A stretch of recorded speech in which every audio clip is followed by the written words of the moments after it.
Supreme court 1996లోనే అంటే దాదాపు 30 ఏళ్ల కిందటనే స్పష్టమైన తీర్పు ఇచ్చింది.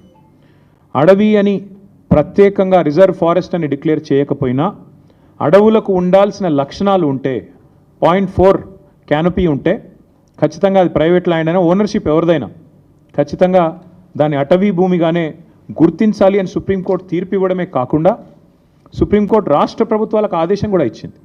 ఏమని?